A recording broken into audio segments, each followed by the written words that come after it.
There's something nobody told you when you were first taught to sweeten your coffee. Nobody explained what was happening inside your body every time you added that white spoonful. Nobody showed you the business behind that everyday gesture, so normalized, so repeated over decades that we no longer question it. And the most curious thing of all is that the alternative existed. It always existed. It grew in backyards, in small garden beds, in clay pots beside the door. But it disappeared from nurseries exactly when we needed it most. Think about this for a moment.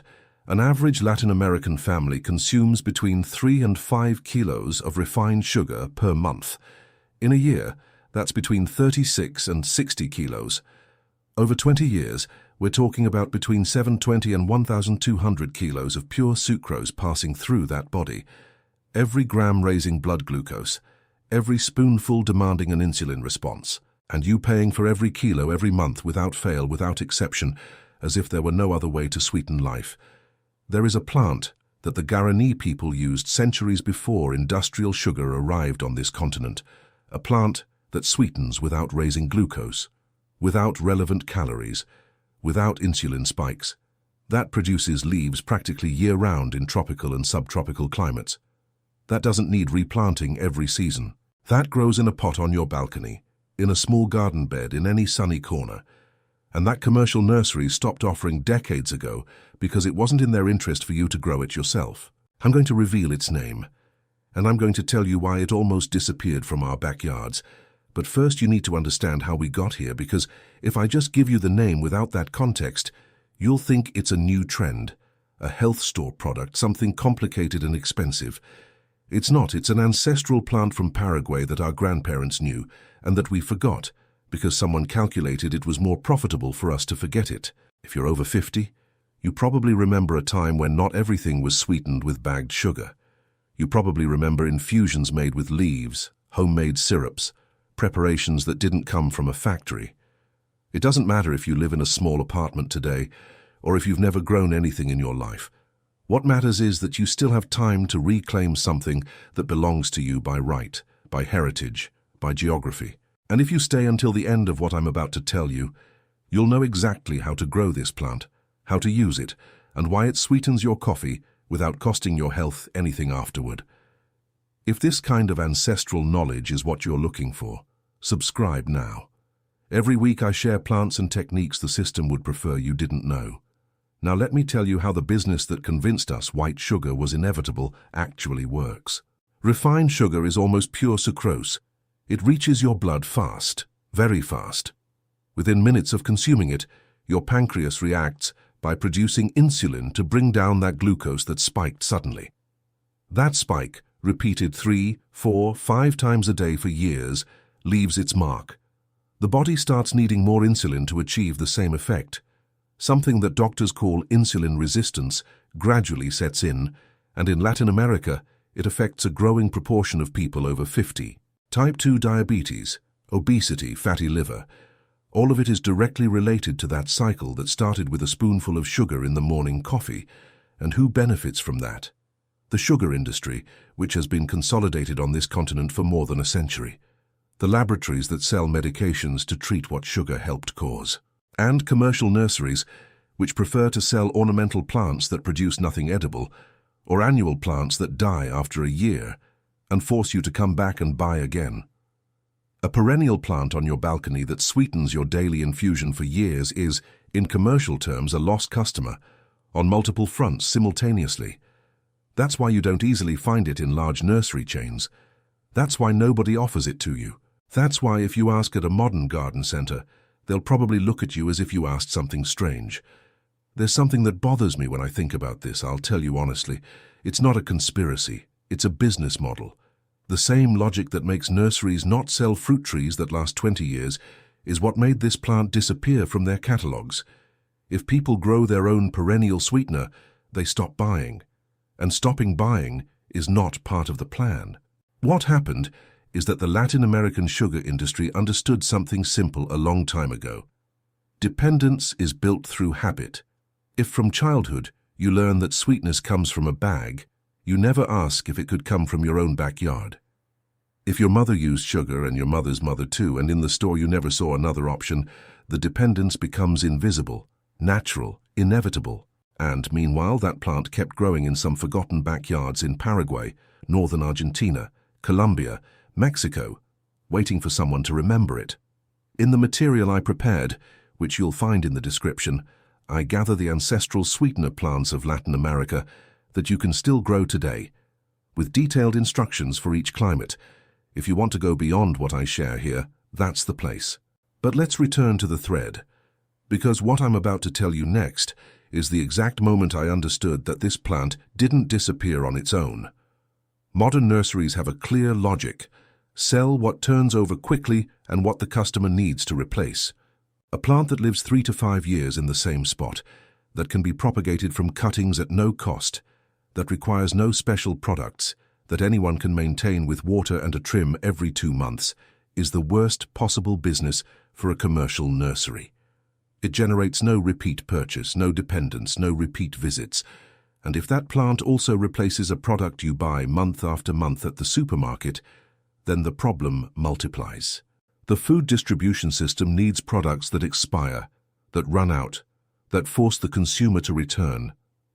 A perennial plant on your balcony that sweetens your daily infusion for years is, in commercial terms, a lost customer on multiple fronts at the same time. That's why you don't easily find it in large nursery chains. That's why nobody offers it to you. That's why, if you ask at a modern garden center, they'll probably look at you as if you asked something strange. But it exists. It still exists. And in the next part, I'm going to tell you how I found it for the first time and why that day changed the way I sweeten my coffee ever since. There was a man in my neighborhood, Don Aurelio, who must have been, I don't know, somewhere in his 70s when I met him. He lived alone in a small house with a backyard that was basically an organized disorder. Pots of every size, improvised garden beds made of bricks, vines climbing up the back wall. It wasn't a pretty garden in the modern sense. It was a useful garden. Everything that grew there had some purpose. One day I saw him cutting some small twigs from a low shrub with small deep green leaves, with that calm precision that people have who have been doing the same thing for years. I asked what it was. He looked at me, smiled a little, and said, "For mate, for tea, for whatever you want to sweeten." And he pulled off a leaf, handed it to me, and told me to chew it. I did. And what I felt in that moment was hard to describe because I wasn't expecting that intensity. It was sweet, very sweet. Not like sugar, which is a flat and direct sweetness. It was something more complex, with a slightly herbal undertone, something that stayed on the tongue a few seconds longer than normal. I thought I was exaggerating, that it was suggestion, but it wasn't. That tiny leaf, the size of a fingernail, sweetened like 2 spoonfuls of sugar. Don Aurelio told me his mother had raised him with that plant, that in the north of the country, people still knew it well, that the Guarani had always used it to sweeten bitter mate and herbal infusions, that at some point it had stopped appearing in nurseries, that almost nobody asked for it anymore, that young people didn't even know its name, and that he kept growing it because he saw no reason to stop. That afternoon I went home thinking about that leaf, about what it meant that something like this existed, and that I, with more than 50 years lived in this region, had never known about it. I started searching. I asked at 3 nurseries downtown. None of them had it. At one of them they didn't even recognize the name when I said it. At another they offered me a powdered sweetener sold at pharmacies that had nothing to do with what I was looking for. That, I'll tell you honestly, struck me as revealing. Not the plant itself, but the absence, that something so simple, so ancient, so effective, could be so hard to find at a normal nursery. I kept searching. I found a woman selling plants at a weekend market, one of those neighborhood markets where the stalls are set up by retirees with real experience. She had 2 or 3 small seedlings in plastic cups with almost no label. She asked if I knew how to use it. I said more or less. She explained anyway because she clearly didn't trust people's more or less too much.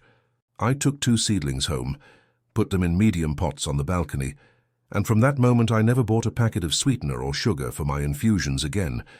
That was several years ago.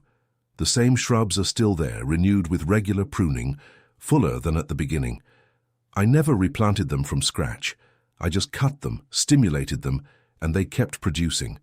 And every time someone has tea or mate at my place and asks why it has that particular sweetness, the conversation that follows goes on for a good while. You know what's curious? That when I started talking about this with acquaintances my age, I discovered that several of them vaguely remembered it, that someone had seen it in an uncle's backyard, that another had heard the name as a child but never knew what it was, that a friend used it without knowing exactly why it worked, just because her grandmother had taught her. The knowledge existed, fragmented, scattered, surviving in individual memories because the distribution system never had any interest in preserving it any other way. More and more people over 50 are rediscovering this plant, not because it became fashionable, but because when they find it, when they taste that leaf for the first time, the question is inevitable. Why did nobody tell me this before? You're not alone asking that question. Thousands of people across Latin America are reaching the same conclusion by the same path. Stay, because what follows is the part that interests you most. I'm going to tell you everything about this plant, its full name, where it comes from, how it works in your body, why it produces practically year-round, how to grow it from scratch in any space, and why commercial nurseries and the sugar industry never wanted you to know about it. There's a detail about its origin that still surprises me when I think about it, and that completely changes the way you understand why it disappeared from our backyards. And there's something more. After what I'm going to tell you in the next part, the next time you pass in front of a shelf full of sweeteners at the supermarket, you'll see it differently, not with anger, with that quiet clarity of someone who already understands the game. Its name is stevia. Stevia rebaudiana, if you want the full name, though honestly the scientific name matters less than what this plant does and what it represents. It's a small shrub, between 60 centimeters and 1 meter tall under normal home-growing conditions, with thin stems that branch upward and opposite leaves of a vivid green, slightly rough to the touch, with barely serrated edges. It's not a striking plant. It has no large flowers or spectacular colors. It's discreet, almost invisible among other plants on the balcony. And yet a single leaf of that discreet plant sweetens a cup of tea with the same intensity as 2 spoonfuls of sugar. That's not an exaggeration. It's the real proportion I verified myself over years of daily use, and that anyone can confirm the first time they chew a mature leaf. The sweetness comes from compounds called steviol glycosides, mainly stevioside and rebaudioside A. These compounds have a characteristic that refined sugar does not. They don't raise blood glucose significantly. They don't cause the insulin spike that sucrose causes. The body processes them in a completely different way, and the result is that you can sweeten your coffee, your mate, your herbal infusion, without your pancreas having to work overtime the way it does when you add white sugar. For someone over 50, that's not a minor detail. It's a difference that accumulates every cup, every day, every year. A body that doesn't face repeated insulin spikes over decades is a body that ages differently. But there's something else I find equally important, and it has to do with the origin of this plant. Stevia is not a modern invention. It didn't come out of a laboratory. It is native to Paraguay, from the Sierra de Amambay region, and the Guarani peoples knew it and used it centuries before any food industry arrived on this continent. They called it ka-he-e, which in Guarani literally means sweet herb. They used it to sweeten mate, infusions, medicinal preparations. It was part of everyday life, as normal as water or fire. So what happened? What always happens when something works too well to be controlled by the distribution system? Stevia became known outside Paraguay, sparked interest, and also sparked resistance. The sugar industry in several countries exerted pressure for decades to limit its commercial use. In some markets, it was directly prohibited or restricted for years, not because it was harmful, but because it competed with the sugar business. That is the pattern. No elaborate conspiracy is needed. You just need to understand that when a natural product, propagable at home, without a patent, without needing a distribution chain, threatens a multi-billion-dollar market, that market reacts. And while those pressures were occurring at the industrial level, at the nursery level, something quieter but equally effective was happening. Commercial nurseries stopped propagating it because there was no mass demand, and there was no mass demand because nobody promoted it, and nobody promoted it because it wasn't convenient. The cycle closes on itself. Today, if you walk into a large garden chain, you're unlikely to find a single stevia seedling. But you will find dozens of ornamental plants that produce nothing edible, and pots of aromatic herbs that last a season and die. Those generate repeat purchases. Stevia does not. It turns out the plant itself is remarkably generous. In tropical and subtropical regions, that is, in most of Latin America, where there are no intense and prolonged frosts, stevia produces leaves practically year-round. There are moments of lower vigor, especially if winter is cool, but the plant doesn't die. It regrows, it waits, and when the warmth returns, it responds with new growth. In temperate zones with mild winters, production decreases but doesn't stop. In tropical zones without a marked cold season, the shrub produces without interruption. The moment to harvest the leaves is before the plant flowers, because that's when the concentration of glycosides is highest and the sweet flavor is most intense. Once the flower buds appear, the leaves lose some of that potency. That's why regular pruning is so important. It keeps the plant in an active vegetative phase, stimulates the regrowth of young, richly flavored leaves, and extends the productive period. A pruning every 60 to 90 days, depending on the climate, is enough to keep the shrub in constant production. And here comes the detail I like most about this plant, the one that most contrasts with everything the system sold us as the norm. It doesn't need replanting every season. It doesn't die after a year like the annual plants that fill nurseries in spring. The same stevia shrub, well cared for and well pruned, can produce for 3 to 5 years in the same spot. And when it starts to lose vigor, you don't need to buy another seedling. You simply cut a healthy cutting, root it in water or moist soil, and within a few weeks you have a new plant, at no cost, without depending on anyone, without going back to the nursery. That is exactly what the industry doesn't want you to understand. That real autonomy requires no technology, no budget, no specialized knowledge. It requires a plant that already existed, that our grandparents knew, and that someone made invisible. Do you know how much an average family spends on sweeteners and sugar per month? Between $8 and $15, depending on consumption and country. In a year, between $96 and $180. Over 10 years, between $960 and $1,800 spent on sweetening infusions, coffee, simple preparations. Against that, a stevia seedling costs between $2 and $5 in the places where you can still find it, and it produces for years. The equation needs no further explanation. Nurseries would prefer you didn't do that math. Supermarkets would prefer that sugar remains the only option you know. The packet sweetener industry would prefer you never find out that there's a leaf that does the same thing, unprocessed, without added chemicals, growing in a pot on your balcony. Do you realize what that implies? It's not just a plant, it's a decision about who controls what you sweeten.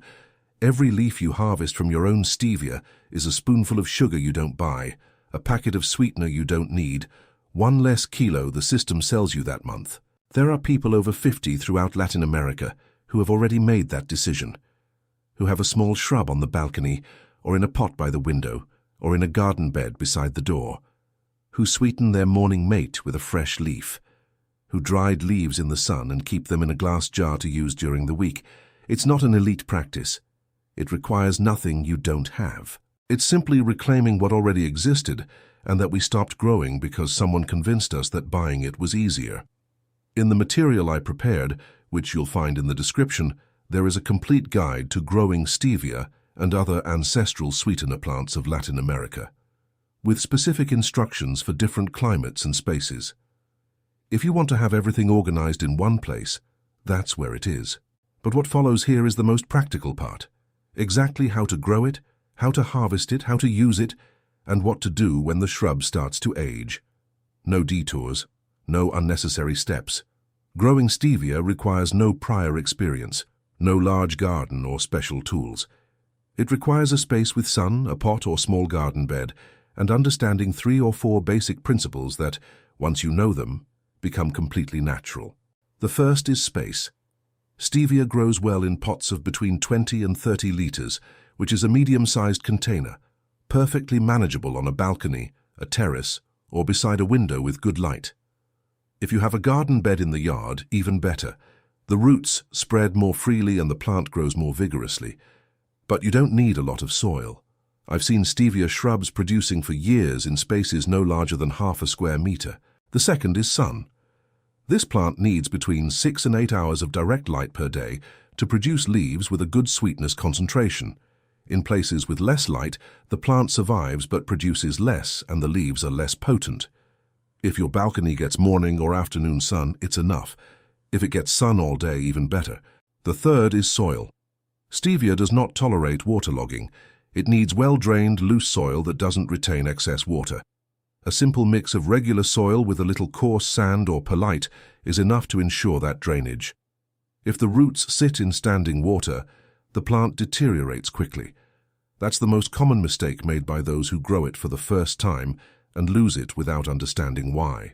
Watering should be moderate and regular, not abundant. Stevia prefers soil that is slightly moist but never waterlogged. In summer, with strong heat, it may need watering every day or every 2 days. In winter, much less. The practical rule is simple. Before watering, stick your finger in the soil up to the second knuckle. If it's moist, wait. If it's dry, water. Now, the most important element of growing stevia is not the watering or the soil. It's pruning. And this is what those who take a seedling home without knowing how to manage it neglect most. Stevia has a natural tendency to grow upward, stretch out, branch less, and eventually flower. When it flowers, the leaves lose potency. The goal is to keep it in vegetative phase, producing young leaves rich in glycosides for as long as possible. For that, every 60 to 90 days, depending on the climate and growth rate, you need to cut the stems, leaving between 1/3 and 1/2 of the plant. Don't be afraid to cut. Stevia regrows strongly after each pruning. Within a week or two, you'll see new shoots emerging from the remaining nodes. That regular pruning keeps the shrub compact, productive, and vigorous for years. The leaves you cut at each pruning aren't wasted. That's where the practical part of daily use comes in. You can use fresh leaves directly. 1 or 2 leaves in a cup of tea or mate are enough to sweeten without sugar. The flavor is intense, with that herbal undertone that distinguishes it from flat sugar, and that over time becomes preferable precisely because of that complexity. You can also dry them. Spread the leaves on a tray or piece of paper in the shade in a ventilated spot. Within 2 or 3 days they're dry. Crush them with your fingers or in a simple mortar and store the powder in a glass jar with a lid. That dried leaf powder lasts months and sweetens any infusion with just a small pinch. No need to measure precisely. The palate quickly learns how much it needs. What it doesn't replace well is sugar. In preparations that require caramelization or structure, like certain sweets or doughs that depend on the physical properties of sucrose. For sweetening hot or cold drinks, infusions, plain yogurt, simple preparations, it works perfectly. And for anyone looking to reduce sugar in daily life without giving up sweet flavor, that already covers most everyday consumption. When the shrub has been in the same spot for 3 or 4 years, it starts showing signs of aging. Less regrowth after pruning, smaller leaves, slower growth. That's the time to renew it. And here is where stevia once again shows why the commercial system never had any interest in propagating it. It renews itself at no cost, without buying anything. Cut a healthy stem of about 10 centimeters, remove the leaves from the lower part, and put it in a glass of water. In 10 to 15 days, roots appear. Transplant that, cutting into a pot with prepared soil, keep it in semi-shade for the first week while it establishes, then move it to the sun. Within a few weeks, you have a new shrub identical to the previous one, ready to produce for another 3 or 4 years. No nursery, no expense, depending on no one. Today you can look for stevia at plant fairs, at small family nurseries, in gardening groups in your city. Don't look for it at large chains. They rarely have it. Look for it where people sell because they grow with passion or tradition, not for volume. And if someone in your circle already has one, ask for a cutting. That's enough to get started. If you only do one thing after hearing this, let it be writing down the name stevia, Stevia rebordiana, and looking for it this week. With just one plant on the balcony, you're already outside the cycle that forced you to buy sweetener every month. Imagine this: your morning mate. A green leaf, freshly cut, dropping in. Hot water drawing out that ancient sweetness. That flavor the Guarani knew centuries before a bag of sugar existed. No glucose spike, no insulin firing, no monthly cost. Just a plant in a pot that has been producing on the same balcony for years. Remember what I told you at the start? The family consuming between 36 and 60 kilos of refined sugar per year. The body processing spike after spike for decades. The system that needs that purchase to repeat, without fail, without exception, every month. Now you know exactly what exists on the other side of that system. It always existed. It grew in Guarani backyards for centuries. It survived in Don Aurelio's disordered garden bed. And it can grow on your balcony from this week. It didn't disappear from nurseries because it failed. It disappeared because it worked too well for those who wanted you to keep buying. Every year there are fewer markets where you can find it, fewer older people propagating it, less living memory of how to use it. But you still have time. The best time to plant has always been now, and the second best is tomorrow. Together we are reclaiming what was taken from us, without being given a choice. Every person who grows their own stevia is a decision the system didn't control. Every leaf harvested at home is living memory that doesn't get lost. If you know someone over 50 who still sweetens everything with sugar without questioning it, share this. Not to convince them of anything. So they have the information the system preferred not to give them. And if you want to keep reclaiming this kind of knowledge, subscribe. Every week there's something more worth remembering. Now you can choose. Keep buying what you always bought, or plant what always existed.